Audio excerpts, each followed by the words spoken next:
Three, start clapping. Everybody join in. And moving! And cheering!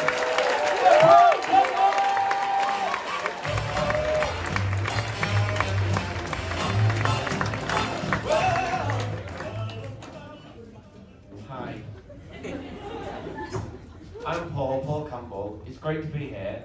What's going to happen, right? I'm going to tell you a joke to hopefully draw you all in, and then I'm going to talk about my issues. Right, so here's a joke / anecdote taken from my life. So when I was young, I was quite weird. But I never thought of myself as attractive. But at school, my nickname was Stallion. Because I ate grass.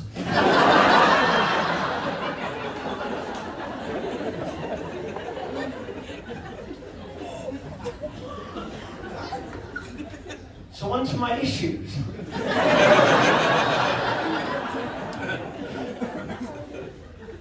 See, guys, right, things aren't going well for me though. Because, no, I'm 38 and I'm living with my mum still. Actually, can I have a cheer from anyone who's 38 and living with the mum? Really?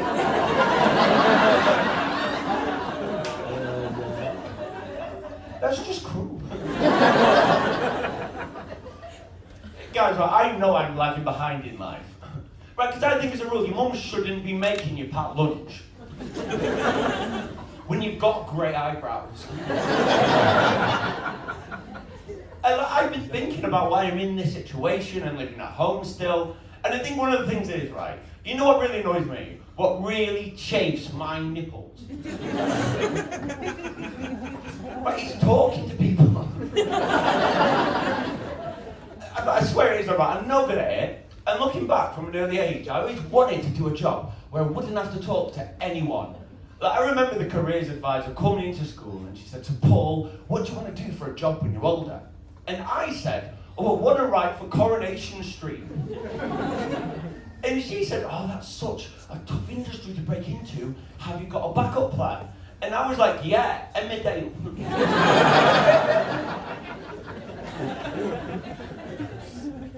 Right, the thing is, yeah, I don't feel too bad about my situation till I go out the house. Right, then I think I'm doing alright, and I realise that I'm not. Like, the other day I was in Sainsbury's with my mum, and I saw this guy who I went to school with, and he was with his mum, and he was pushing the trolley, and I suddenly remembered that this man is 2 years older than me, and he's living with his mum still. Guys, I was so happy. Thank you. No, I was so happy. I was thinking, oh wow, I'm not the biggest loser in the world after all. No, I didn't. You just asked a rude question. Okay. But no, I was so happy. I thought, wow, I'm not the biggest loser in the world after all. But then I thought, well, his mum lets him push the trolley.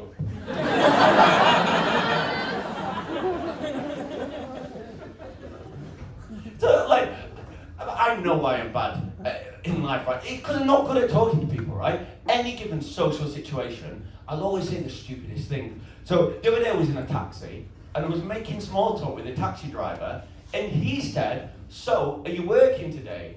And I said, no, are you? And because I'm always, right, involved in awkward situations, I've got tips to deal with some of them. Do you want to hear one of my tips? Yeah. Yay! I just want to give something back to you guys. Right, so I often get the night bus from London to Manchester, and what I don't like about that, right, is when people sit next to me, because it feels so enclosed, and it means I can't have my spicy chicken knickknacks.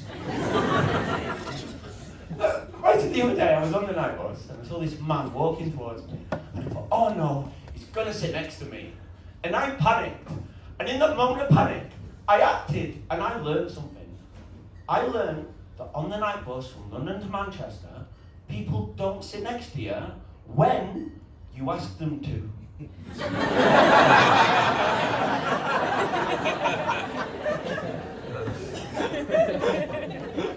You're welcome.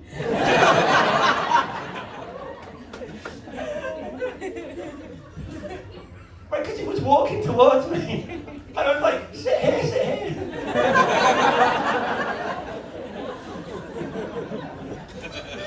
I've been waiting for you.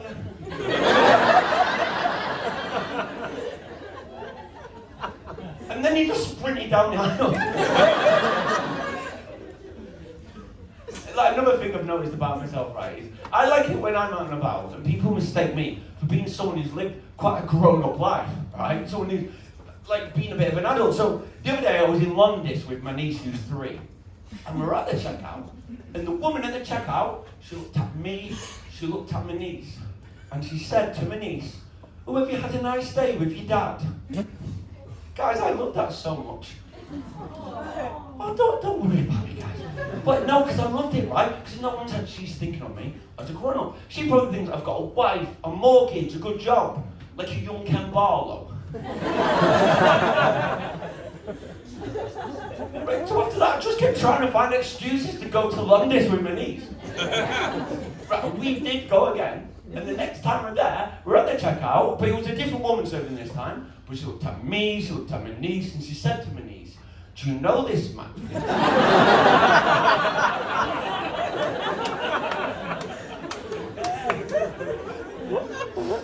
And my niece said no.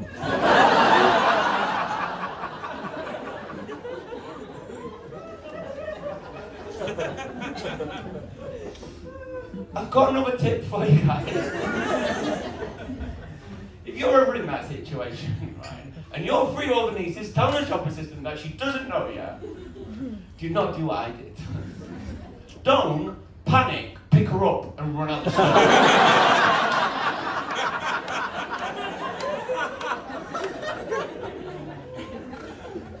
So I've noticed it makes it more suspicious. So guys, right, one thing that one problem that I have, right, I'm a bit of a people pleaser, right? Have you got any people pleasers in?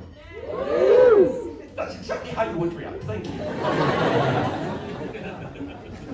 But I am, right, because when anyone asks me something, I can't say no. And I need to stop it, yeah, because at some point, I'm going to run out of kidneys.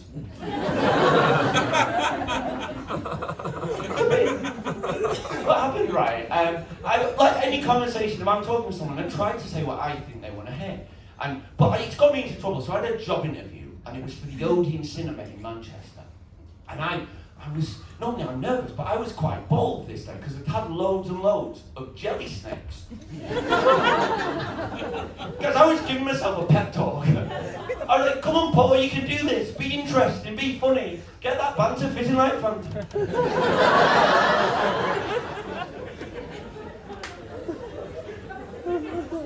But the first question that they asked, I went to pieces. The first question was, "What is your favourite film?" Right, me, I overthought it, right? I thought, I've got to say something that's interesting and edgy and quirky. And I panicked, and I said that my favourite film was Predator. But the biggest shock of the lot is, I've got the job. But I didn't realise that when you work for the Odeon Cinema in Manchester, on your name badge,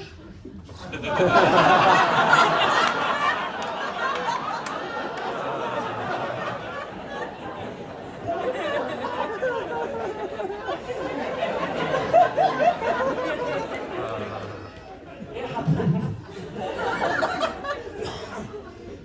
Guys, you try showing a group of school kids to Scream 5. And you've got a badge that says Paul Predator.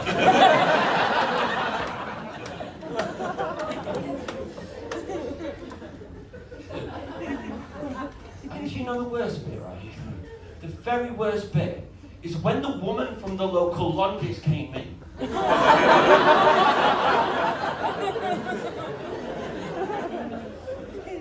She didn't say anything. Just that look she gave me, I could tell she was thinking, "I knew it." An important thing to tell you though is that I am not bitter. I'm not bitter, right? But I just think if they're going to ask that question in the interview, they should tell you what they're going to do with that information. I feel sorry for my friend. He had to walk around at work with a badge that said Dave the 40-year-old virgin.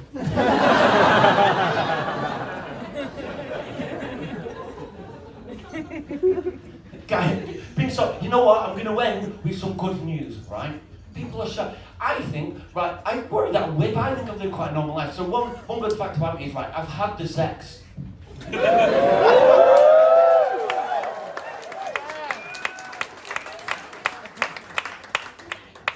I cheered as well. And I think it put her off a little bit. Well, it took me a while to have the sex, right? And you know it's taken a long time to get laid when having sex makes it onto your bucket list. I just never thought to swim with dolphins first. And I just never thought that when I had sex, it'd be with a dolphin. Guys, you've been so lovely, thank you.